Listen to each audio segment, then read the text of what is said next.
What makes a family a family?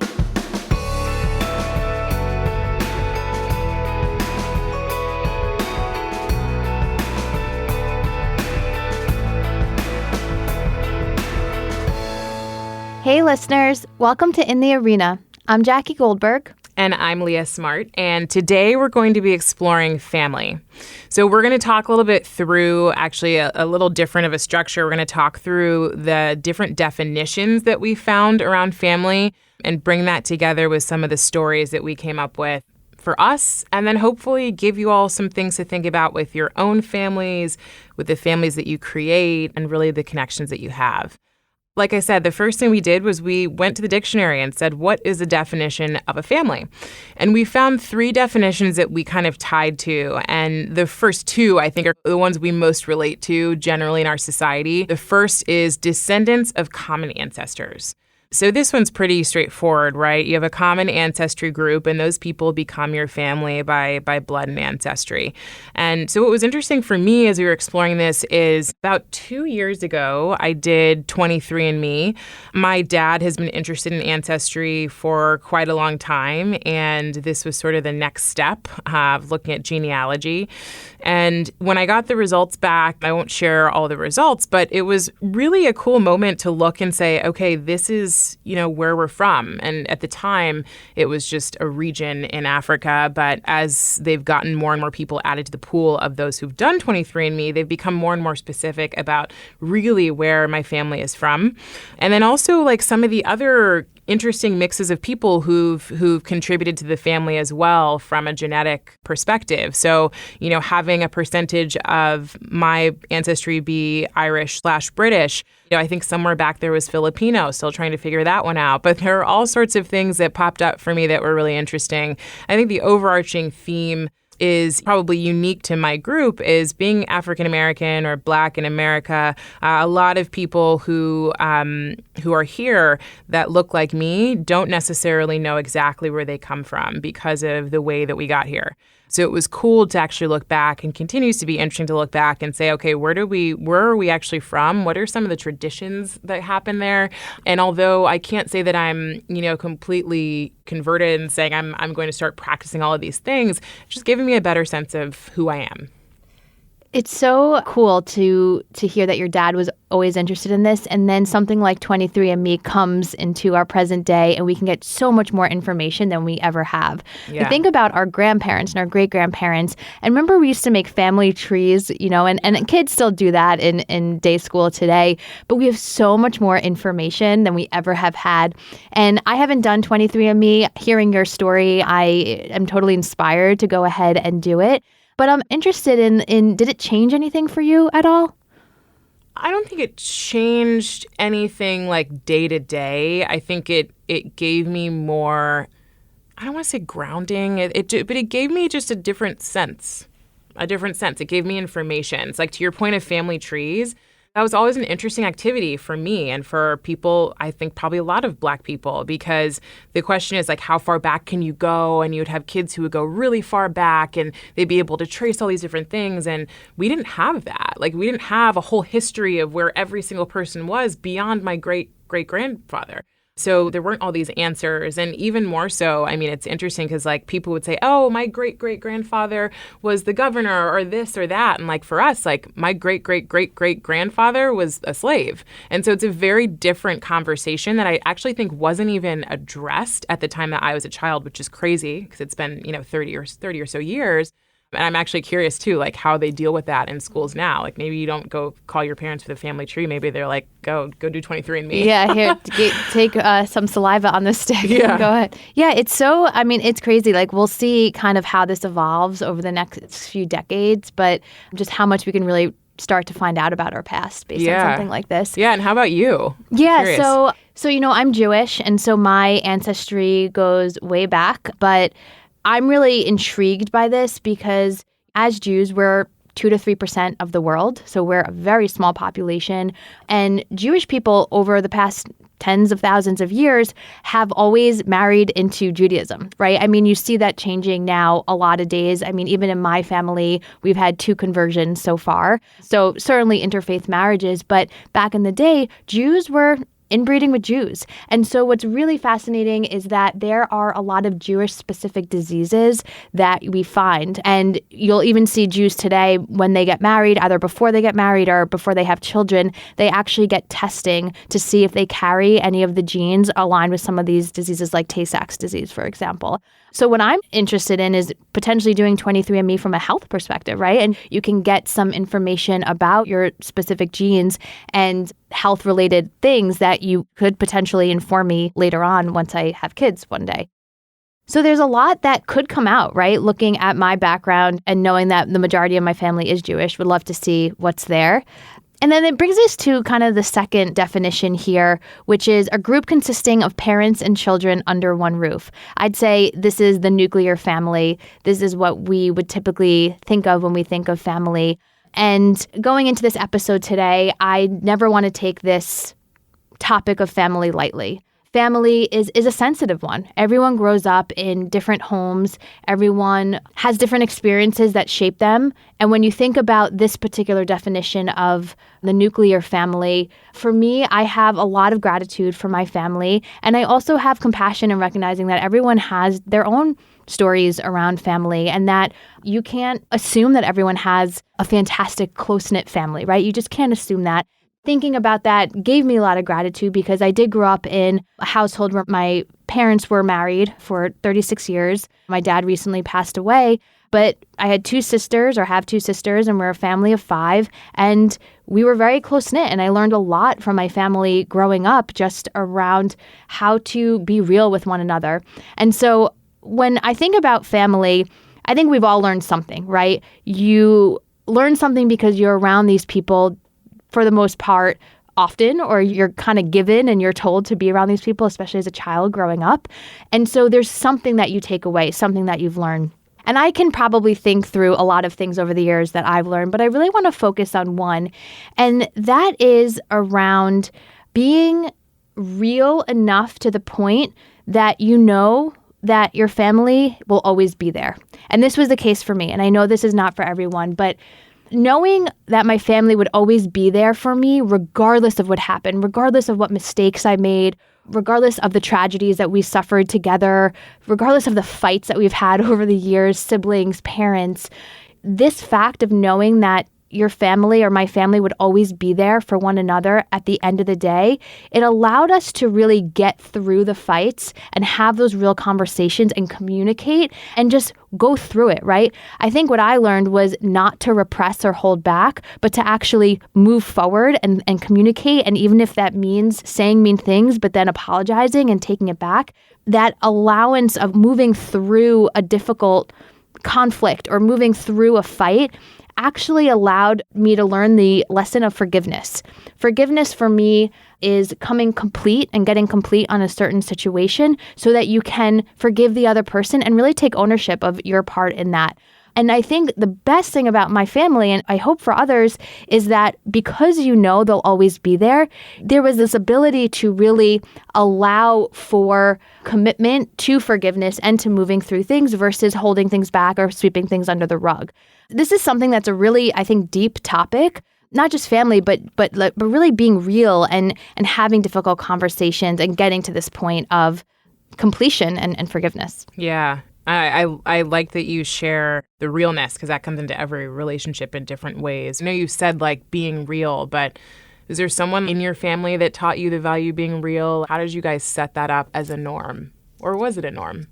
Well, I think in Judaism, I think this is like a Jewish culture thing, right? We always laugh that like the wife gets the way or like the mom gets the way, right? Like in Judaism, it's like the mother is the mother of the household and she's the bride. And so you'll often hear Jewish men joke or like whatever the wife wants, she gets. But it's I think it's so embedded in our culture to really speak up and not hold things in, right? And I think that's just something that I see it in my Jewish friends as well. And it's just something that I don't know if it's inherent in the way that we've just been brought up, but it's like we don't really hold things back. We kind of just say it. And I said, like, we've had 2 conversions in my family, and you don't always see that in other families or other cultures, right? And so I don't know what it was, but that's what I attribute it to, which is interesting. Yeah, to like speak up, not hold back. And it sounds like the permission to do that with the like foundation or security that you'll be loved or respected and still part of the family no matter what. Like family aside from blood, but really just from an acceptance perspective, you're still part of it. Exactly. And that is something that I've learned over the years not to take for granted.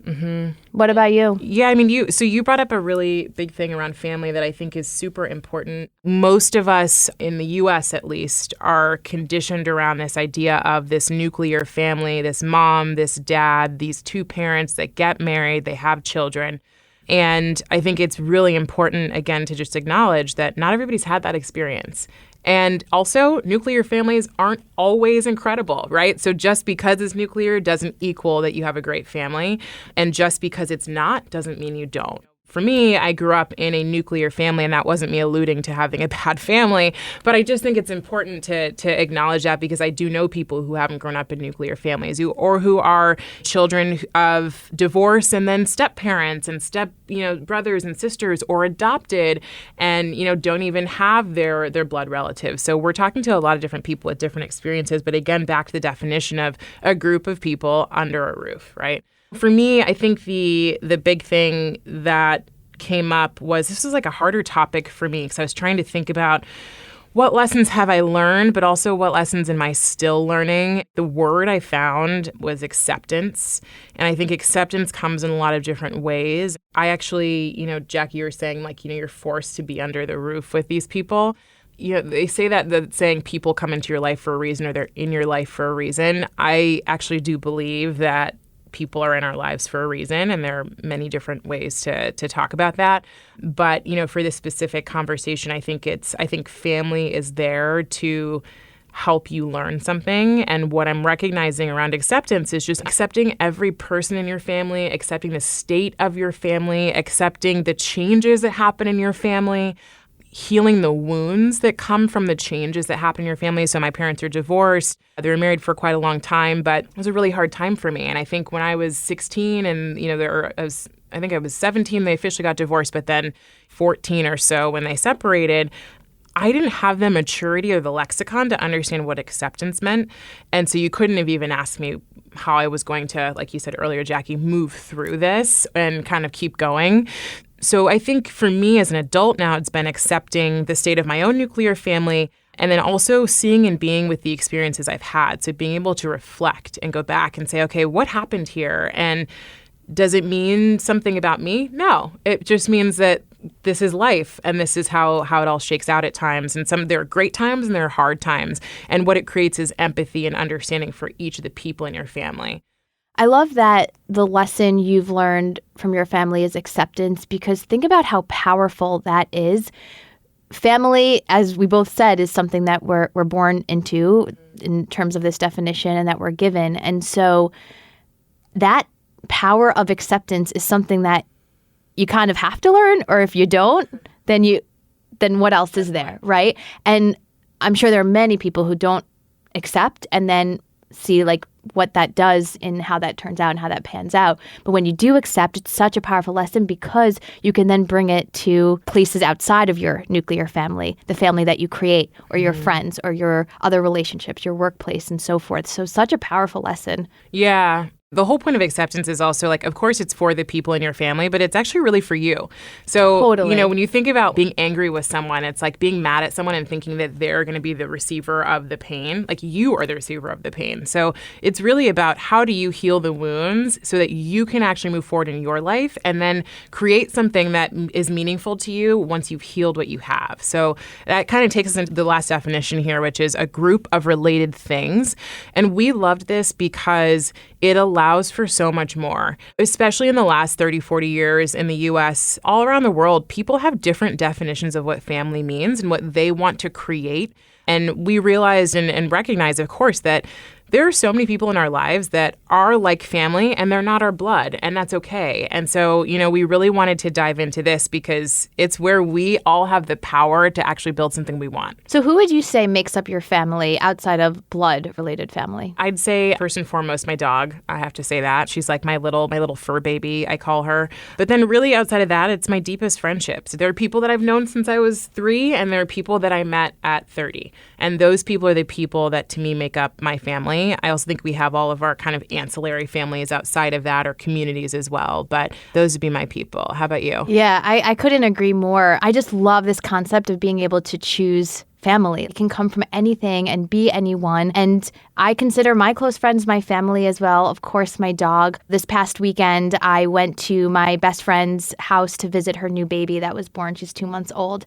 And right when I got there, she started calling me Aunt Jackie. I mean, not the baby, she can't speak, but my friend, right? And I loved that. I was like, wow, Aunt Jackie. I got the aunt status. And she was like, of course. And it just meant so much to me. You see, in this day and age, anyone can be family, and people embrace that so fully. And so when we think about what makes up a family, what about our closest friends? What about our dog? What are these building blocks of family? What would you say comes to mind when you think about this? I think for me, it's two big things were the first that came to mind. I'm a big tradition person, so tradition is a big one. I can think of all sorts of traditions I have with people that I really care about, particularly around the holidays that come up that I get to do. And the second is connection. So being able to actually connect with someone on a level beyond kind of the basic small talk and all that, but a very deep level where people know things about you that, many others don't. Those tend to be the people that I would consider family because we have so much trust between us. I couldn't agree more with those two. One for me is just commitment and prioritizing the people in my life who I do consider family. I heard this quote the other day: